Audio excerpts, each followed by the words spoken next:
All right, we are going to return. I apologize for that manual insertion of the music, but for some reason, until I get this board issue straightened out, which requires that I have a different board, that challenge will continue to operate, which means that it's not picking up the music off the board itself. All right, I want to address this issue of the recent revelation that the GOP in the House is considering that the DREAM Act, quote unquote, is an acceptable solution for America. So let's address this. Representative Aaron Schock from Illinois suggests that the majority of House Republicans support granting amnesty through a GOP version of the DREAM Act to young illegal aliens who were brought to America as minors by their parents. Furthermore, they're indicating that at this point in time, they believe that they have, and Democrats are out there touting this, that they have the ability to approve the immigration bills here in the United States for the version or the House version of the Senate amnesty bill on immigration. Now, for the record, I got to tell you, I'm going to say this again and again and again and again, and you should too. Write it down. The mantra here is very simple.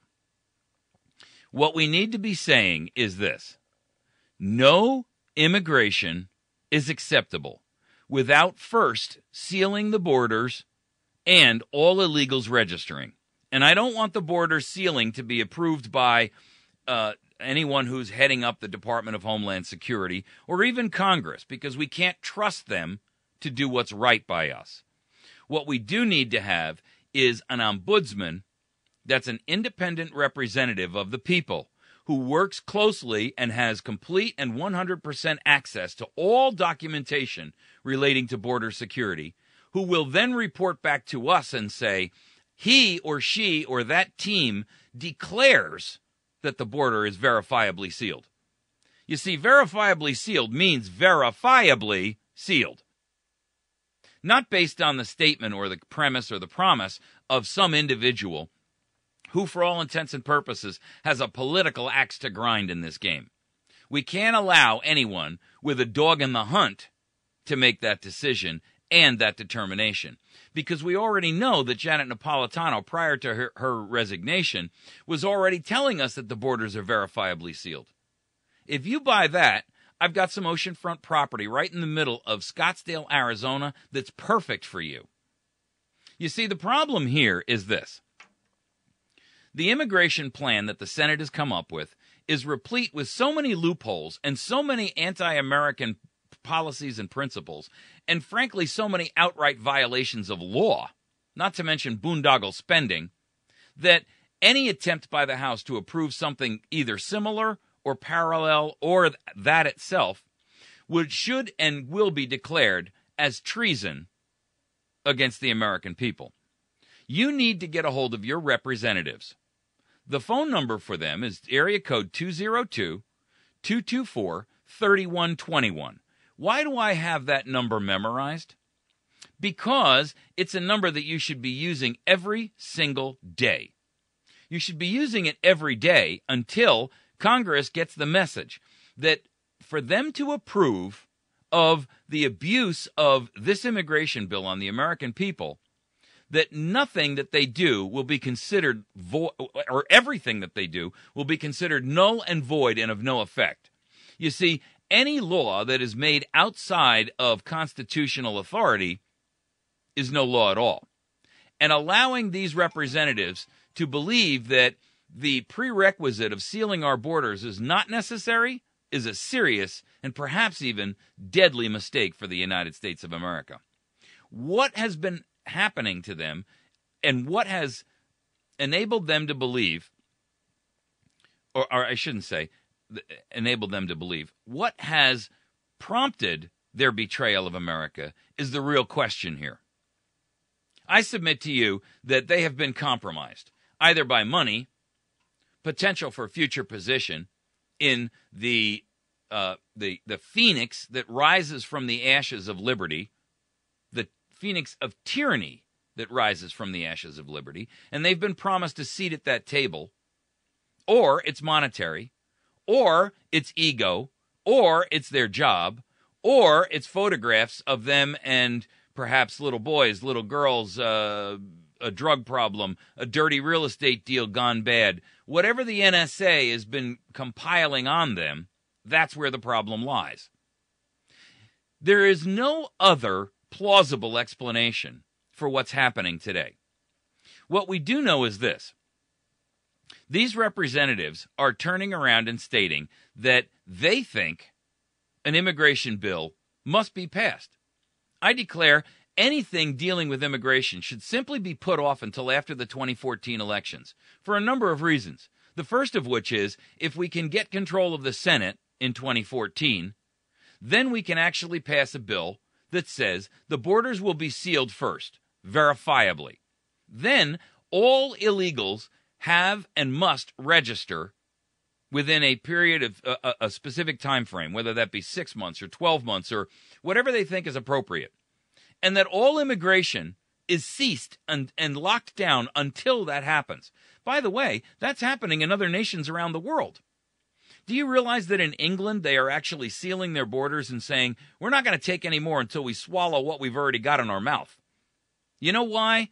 Because their immigration is predominantly Muslim, and it is overwhelming their country. It is overwhelming their political system, and it is overwhelming the fabric of their society. There are places in England where you cannot go in the city of London, entire regions, square blocks, where you cannot go if you are not a Muslim. Even the police fear to go there. Now, ladies and gentlemen, I'm here to tell you, it's not that vastly different here. There are places along our southern border that American law enforcement and American people fear to go. They fear to tread, and wisely so. You see, here's the real problem. We recognize that immigration is an enormous drain on our resources. All of their contrary reports that state that immigration is going to dramatically increase our GDP and all of that, listen, any knucklehead, given enough time and enough motivation, can manipulate statistical numbers to make them look like anything they want. It just doesn't make it true. They may be entitled to their opinion, but they're not entitled to their facts. And the simple truth is, we can see from past history over the past, let's say, just pick the last 2 decades, that illegal immigration has dramatically damaged and injured our nation.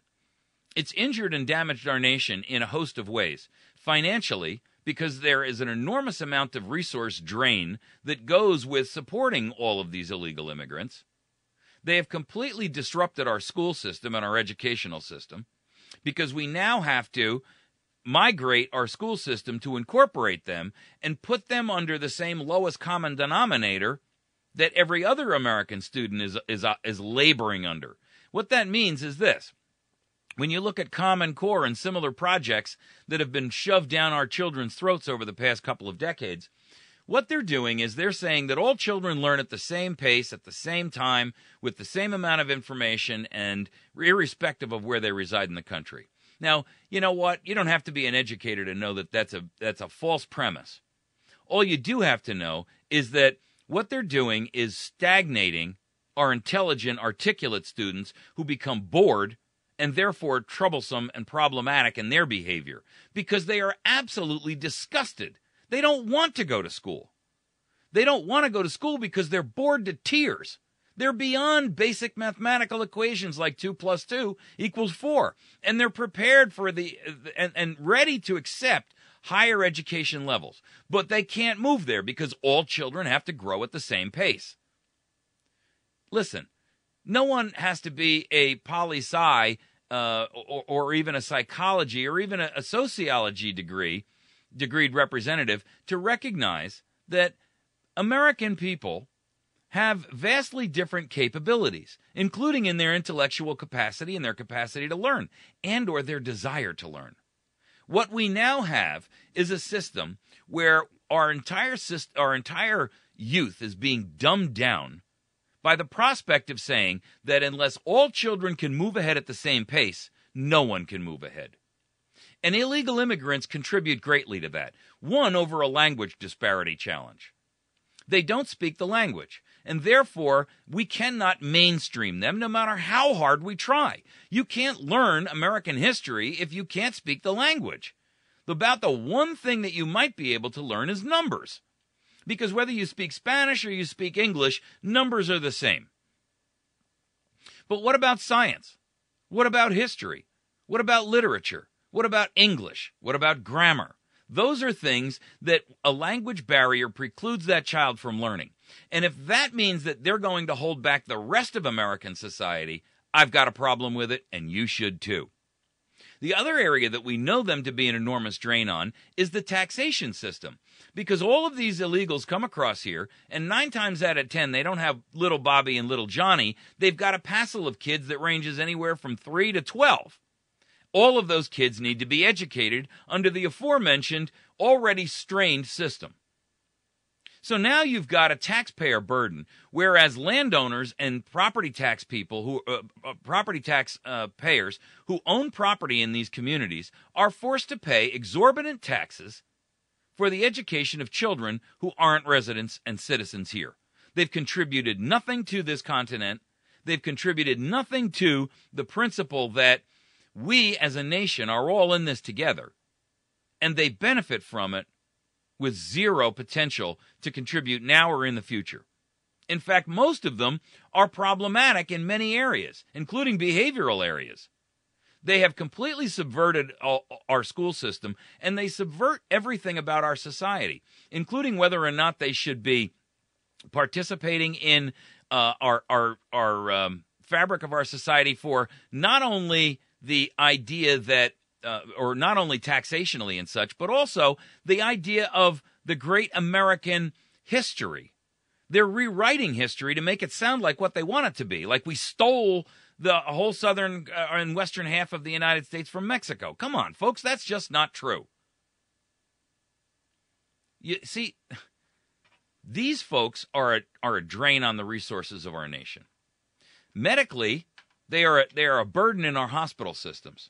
And they are a burden in our hospital systems to the extent that we are actually seeing hospitals shutting down because they cannot absorb the total number of individuals who are pouring through their doors with everything from a headache to a broken toe.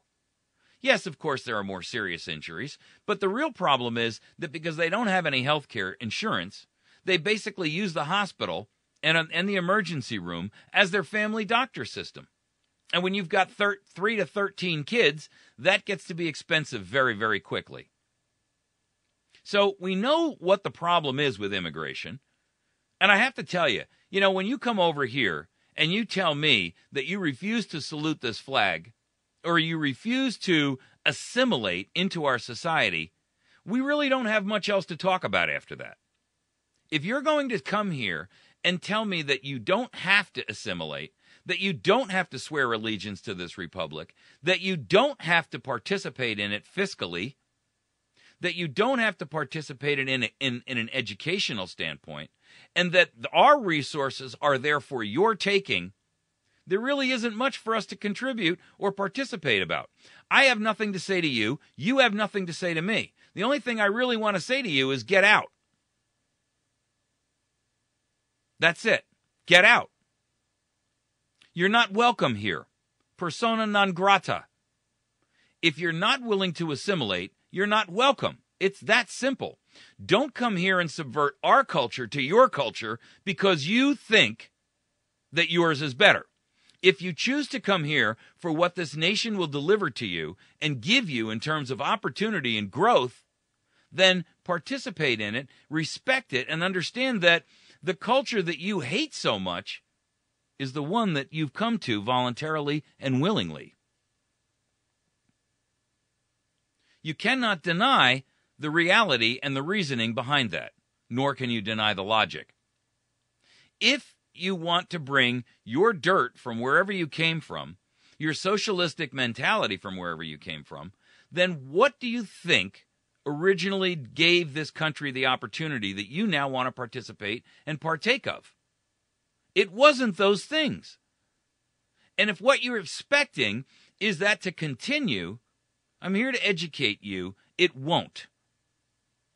What will happen is we will descend into that which you escaped from. It's that simple.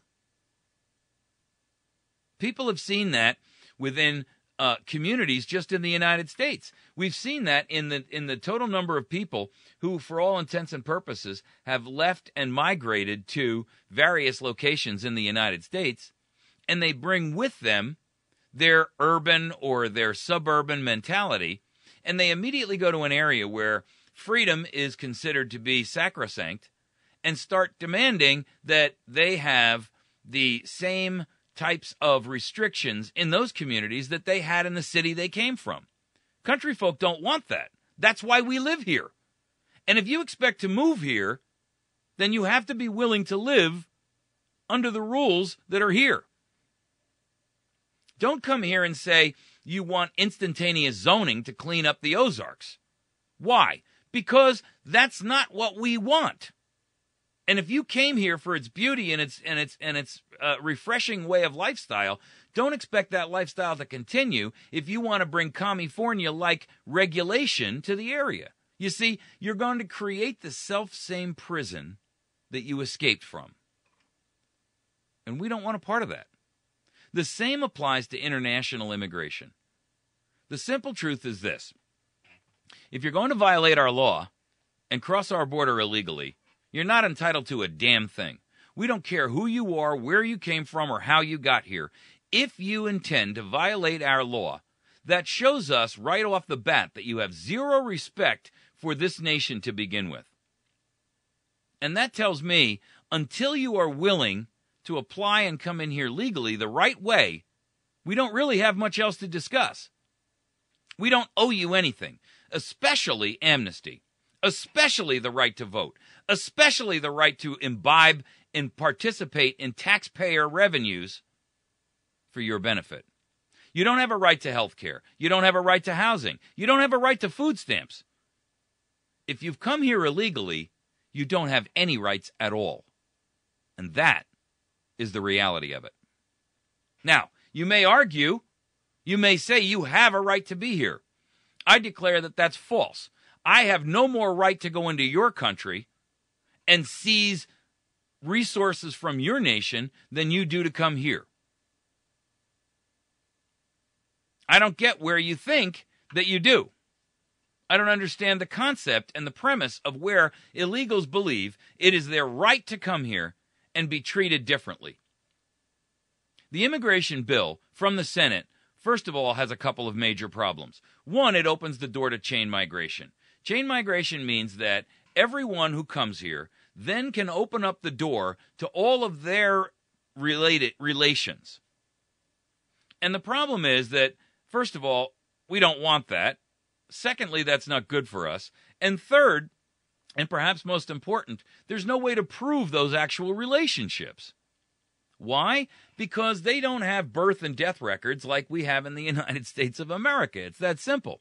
And you can claim that that person is your relative, but there's no way for us to truly verify that, other than your word and their word. And of course, if you're trying to get them in here, we got to assume right off the bat that both you and they are lying.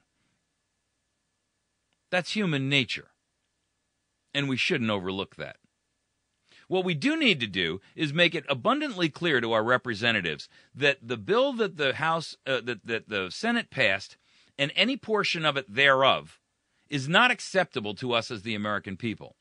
And therein comes the number, which I'm going to ask you to get yourself a piece of paper and write it down. I want you to write it down, and then I want you to store it in your desk phone. I want you to store it in your cell phone. I want you to write it down and put it on the refrigerator at your home. And I want you to stick it with a piece of tape to every phone you own, because you should be using it every single day. I don't care if your representatives think you're a pain in the neck. I don't care if they think that here he is again calling one more time. That's their obligation to answer and your obligation to call. The number is 202-224-3121. That's 202-224-3121. You ask for your representative by name. They will transfer you to that office. You'll get some lackey who will then take your comment and put them on a list of comments that they receive from callers. Your job is to melt down your phone lines. Melt down their phone lines and make sure that they are painfully aware that we are not accepting of any legislation passed in the House unless it has a prerequisite that no immigration bill is acceptable until the borders are verifiably sealed by an independent third-party ombudsman and all illegals currently in the United States have registered.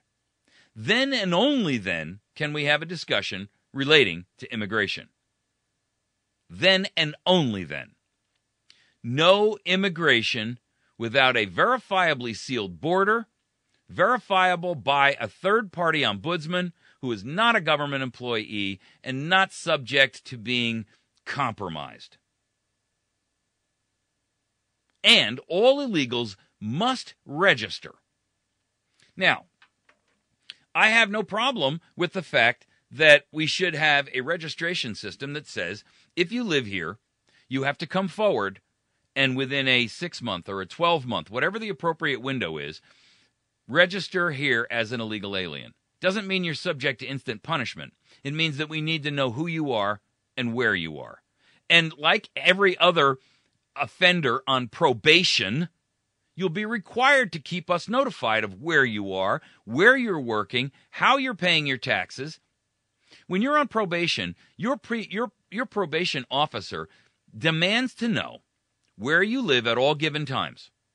If you leave the area, where you work, how much money you make, they verify it with your employer, and they require that you notify them of any major or significant change in your life, i.e., have you been sued? Have you applied for credit? Anything over $500 they got to know about. Did you know that? So how dare we impose any less restriction on an illegal alien? They have violated the law. We know that by their existence. During this registration period, they're required to come forward, come out of the shadows, and say, here I am, here's who I am. Now, this doesn't apply only to those from the southern border, because half of our immigration problem is overstayed visas. Overstayed by people from Asia, Europe, and other parts unknown, including the African continent. So the real problem here isn't just relegated to only the nation of Mexico and the continent of South America. It's relegated to all illegals, period. I don't care where you came from or how you got here. What we need to know is who you are, and where you are at all times. How you're making a living, under what auspices, how much money you make, and how you are living your life. And if we find at any given moment that you're not assimilating into our culture, then you can leave. In fact, we'll hold the door open for you. You see, the real problem is that the way that right now, the minority and the tail, if you will, of immigration is wagging the dog. If there are truly only 11.5 million illegals in the United States of America, then how is it that they get to tell 315 million of us under what auspices we should take them? Really? I mean, come on. We're going to sit here and say that 1/3 of 3% of this nation can tell the other 97% how to live? I got a problem with that. And you should too. It's our nation. We own it. It's our government. This is our land, our businesses, our states, our government. And we dictate the rules, not a group of elitists in Washington, D.C., not a group of elitists and globalists who populate all these special interest centers, not a group of corporations who are looking for cheap labor, not a group of corporations who are looking for well-educated labor that we've trained here who they don't want to have go home. You see, if corporations are going to work against our best interest, then perhaps what we need to recognize is we don't need them. That's the truth, America.